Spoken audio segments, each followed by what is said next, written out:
The land stretched out endlessly, as if the horizon had forgotten where to stop. The plains were quiet that morning. Too quiet. Even the grass seemed to hold its breath beneath the heavy sky. The smell of rain hung thick in the air, mingling with the faint scent of dust and sagebrush. Thomas Parker tightened his coat as he rode across the ridge, his old chestnut mare, Daisy, stepping carefully over the uneven ground. The clouds above rolled like bruised waves, and the wind was beginning to hum a warning. It had been a long, dry summer. The earth was cracked, the rivers shallow, and the cattle restless. But the sky that day spoke of change, the kind that comes with thunder and broken fences. Thomas wasn't a man who feared storms.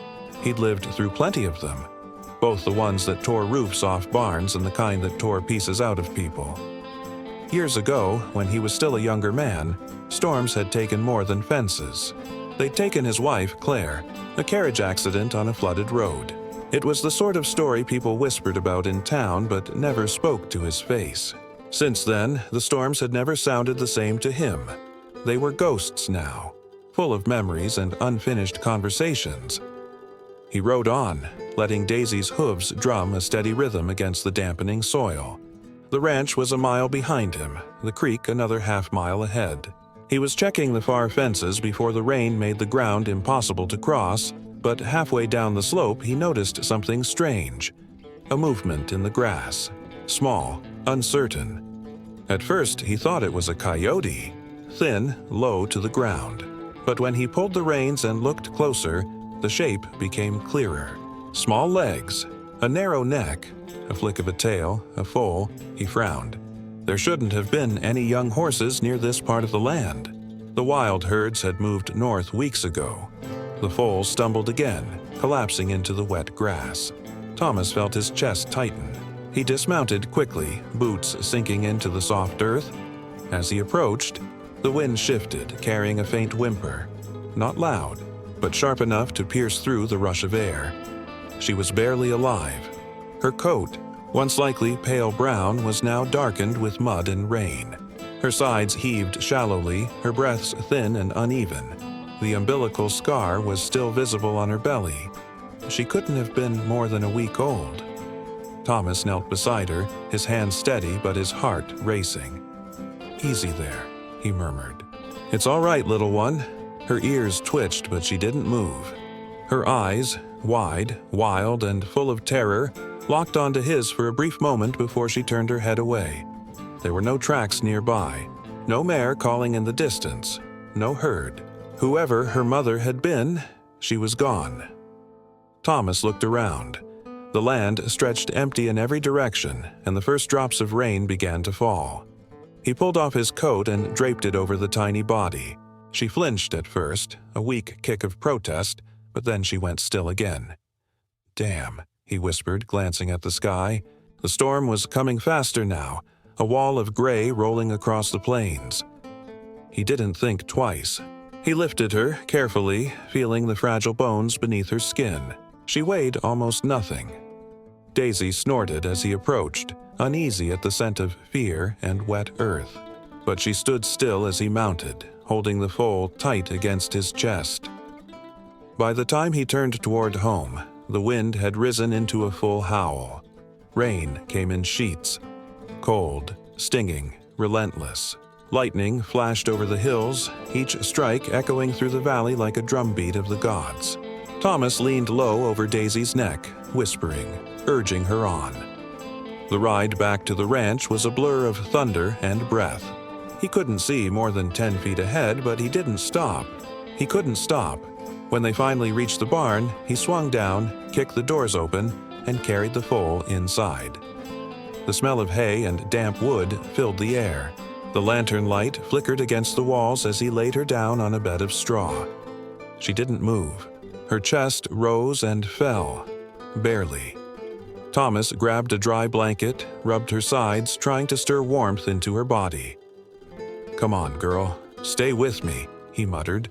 Voice cracking slightly, he found a bottle, warmed some milk, and tried to coax her to drink. Nothing. Her eyes fluttered, but she turned away each time. Hours passed like that. rain hammering the roof, thunder rolling, and him whispering into the dim light. At one point, he stopped, sitting beside her, listening to her shallow breathing. "Why were you out there alone?" he asked quietly, though he didn't expect an answer. "The world's not kind to the small ones." The foal stirred, a small twitch of her ear. It was enough. By midnight, the storm had moved on. The sky outside was still dark, but the sound of rain had softened to a distant patter. Thomas was exhausted. He leaned back against a post, coat still damp, hat pushed low over his eyes. The foal shifted again, weakly trying to rise. Her legs trembled, then gave way. She let out a soft cry, a sound that made his heart ache. "Easy," he said, kneeling again, guiding her head back down. "You don't have to fight tonight." He fed the fire in the old stove, warming the barn with a faint orange glow. The air smelled of smoke and hay. Outside, the wind sighed through the cracks like a tired spirit. For the first time in years, Thomas didn't feel entirely alone.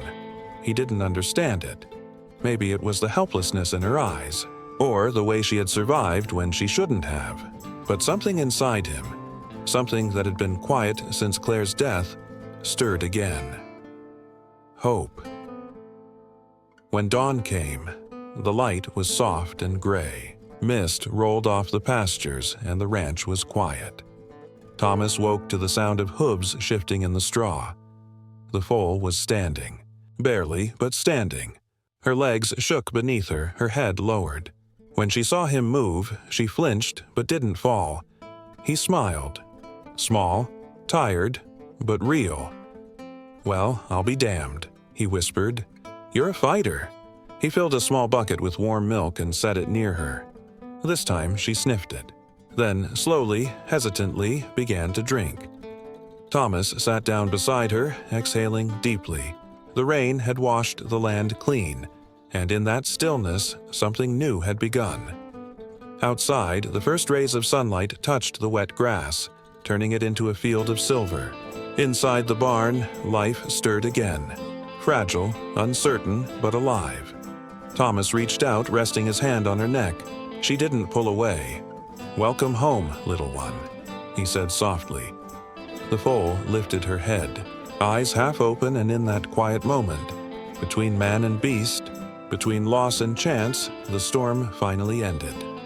The days after the storm came soft and gray, as if the world itself were trying not to startle the fragile life inside the barn.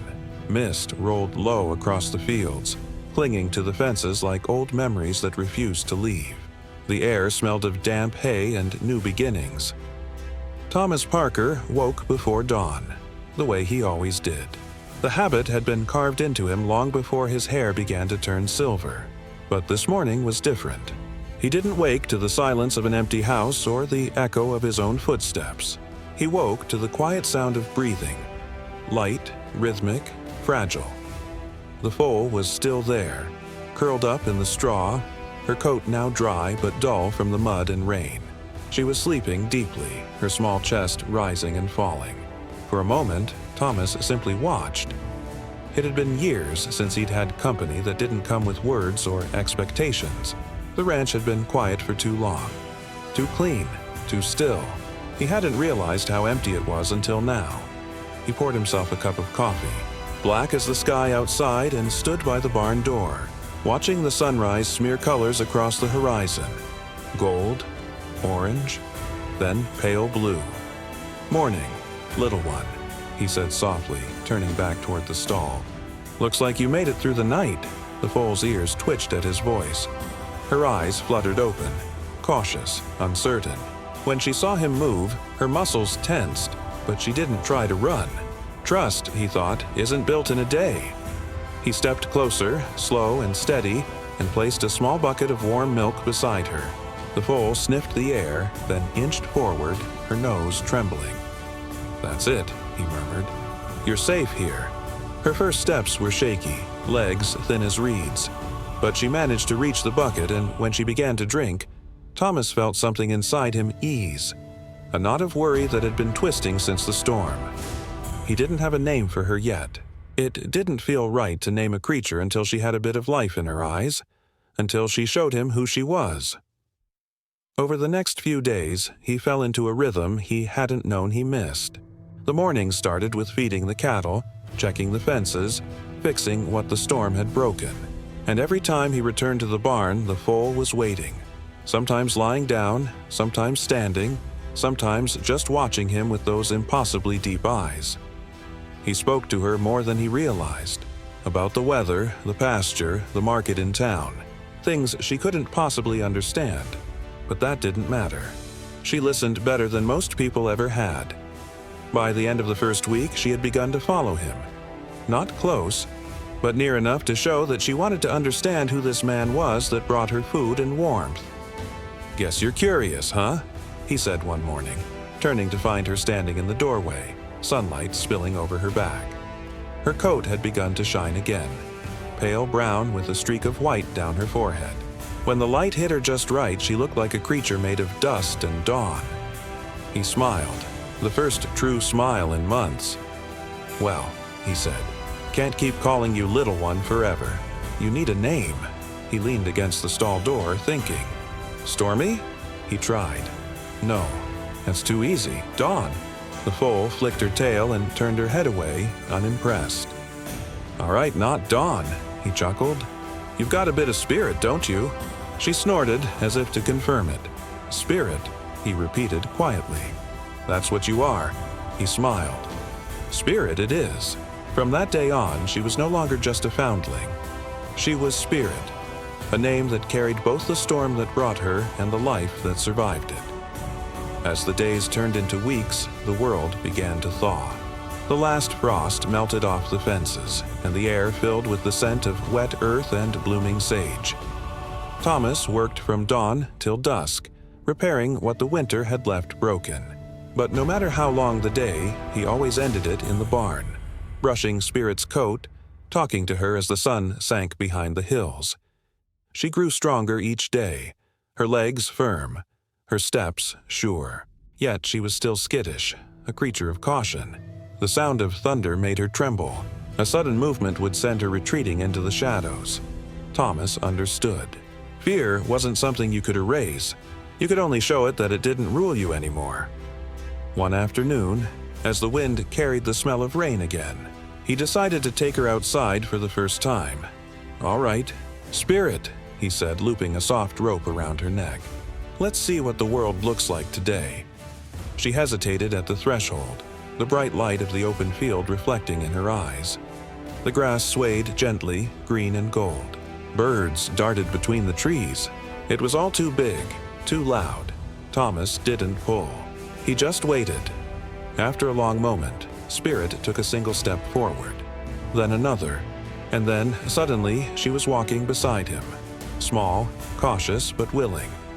When her hooves touched the open earth, she stopped and lifted her head.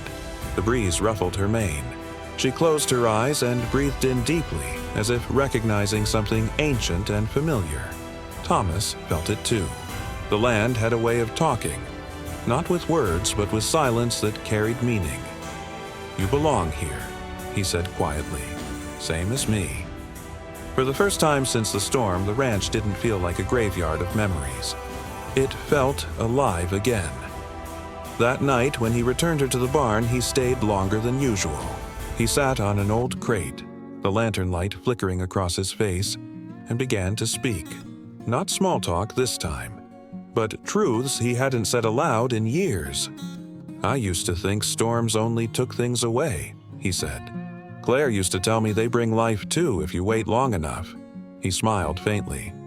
"She was right, I guess." Spirit nudged his shoulder gently, her nose brushing against his sleeve. He laughed softly, surprised by the gesture. "Guess you're full of wisdom too," he said. The nights grew warmer after that. Crickets sang from the grass, and the moon hung low over the ranch like a silent witness. Spirit's trust grew the way wildflowers grow, slow, patient, inevitable. Some nights she'd lay her head near his boots as he worked, her breathing calm, her presence steady. He'd forgotten what companionship felt like, that quiet understanding that doesn't need words. Then, one morning, something happened that showed him just how far she'd come.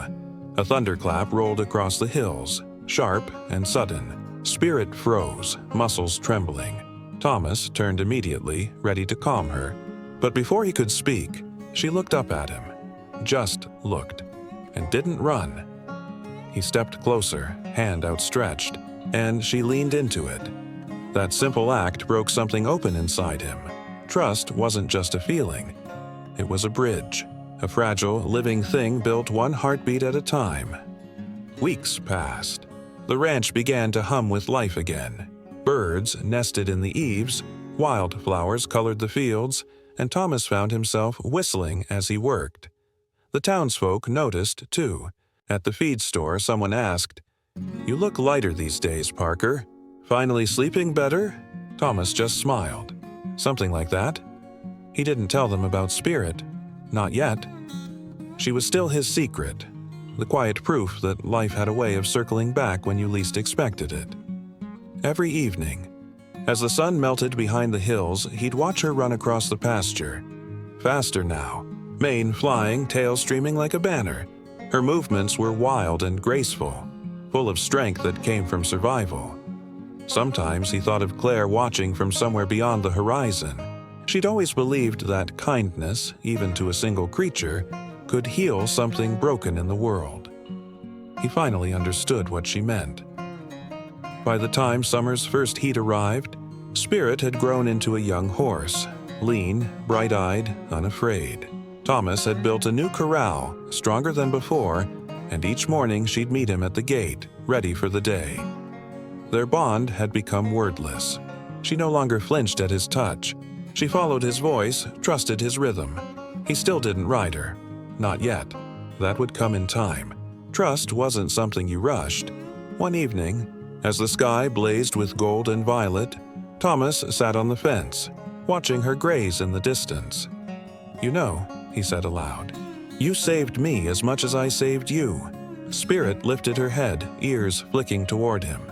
The light caught her eyes, and for a moment he saw something almost human in them. Recognition, understanding. It wasn't magic.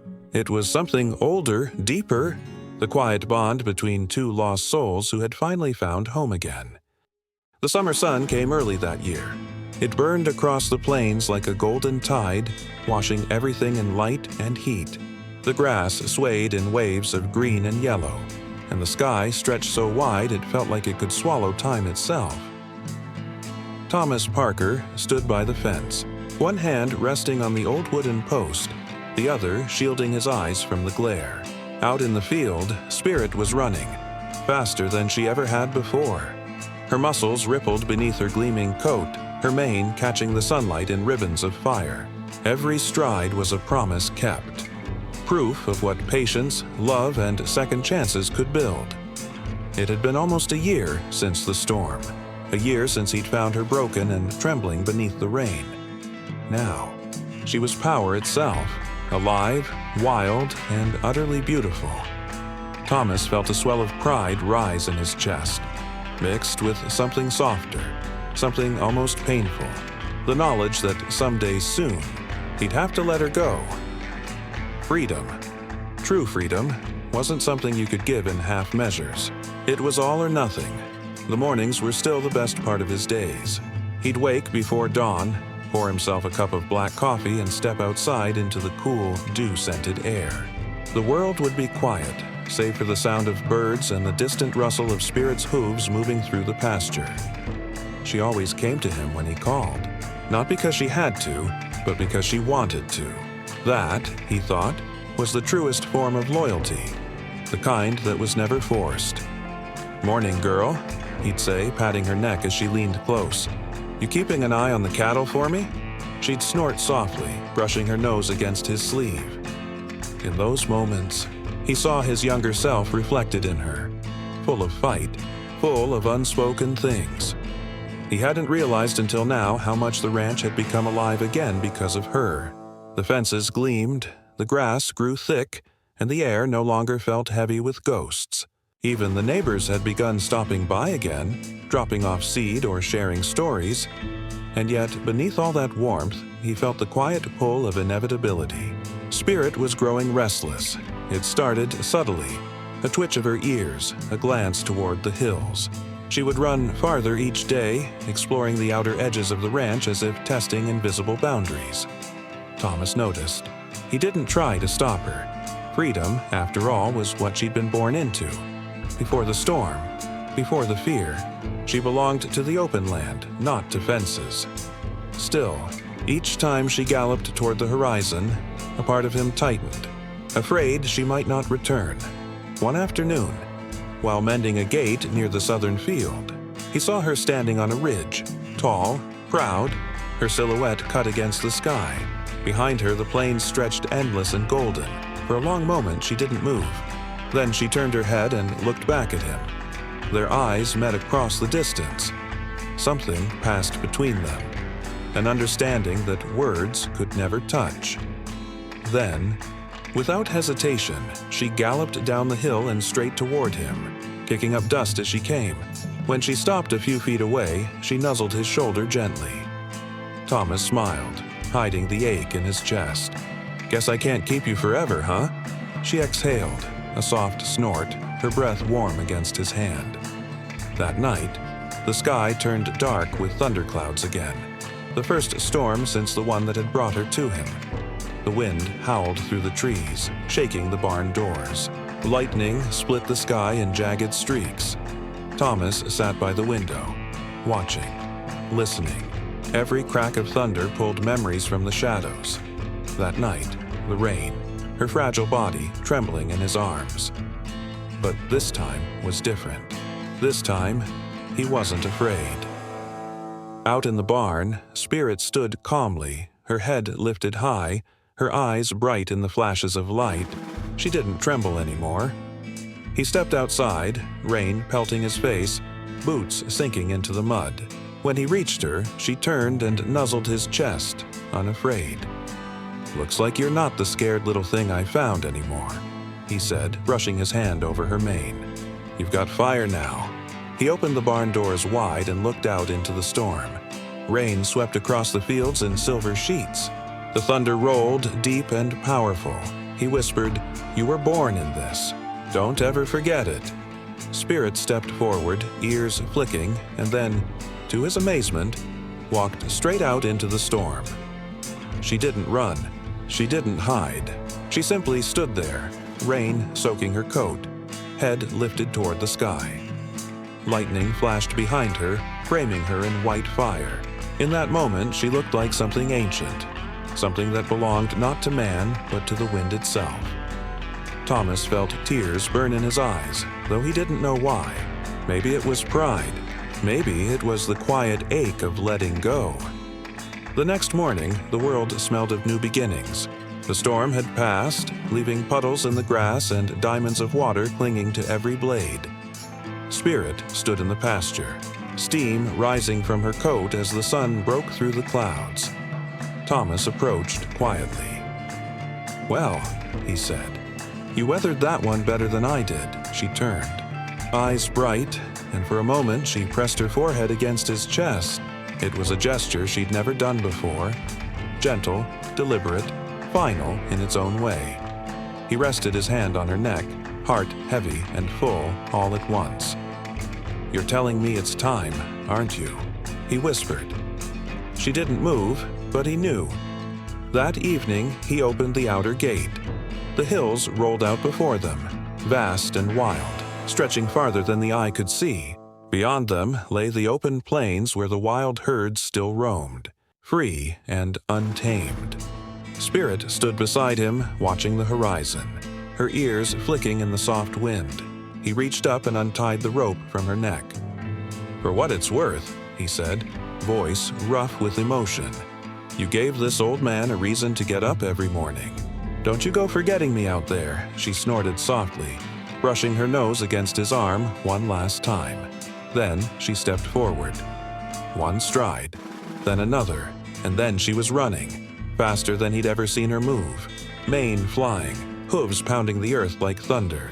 The fading sunlight caught her coat, turning her into a streak of gold against the horizon. Thomas watched until she disappeared over the ridge. The world went quiet again, but it wasn't the lonely kind of quiet this time.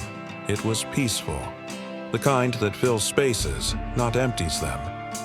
He leaned against the fence, wiping at his eyes. "Run far, spirit," he whispered. "Run free." Days passed, weeks. Sometimes at dawn, he thought he saw her, just a flash of movement on the distant hills. A shimmer of brown and gold, too graceful to be wind. Maybe it was her. Maybe it wasn't, but he liked to think she came back sometimes just to check on him. The ranch was quieter now, but it wasn't empty. The presence of her spirit lingered, in the sound of wind through the grass, in the rhythm of rain on the roof, in the warmth of the sunrise over the fields. One evening, Thomas sat on the porch with his coffee, watching the horizon fade to amber. The journal lay open on his lap. He wrote slowly, the words steady and sure. The bond between man and horse is not one of ownership. It is the meeting of two wild hearts, each teaching the other to trust the wind again. He closed the book, leaned back, and smiled. Somewhere out there, in the endless stretch of sky and earth, a horse ran free, strong, fearless, and unbroken. And for the first time in his long life, Thomas Parker felt truly whole.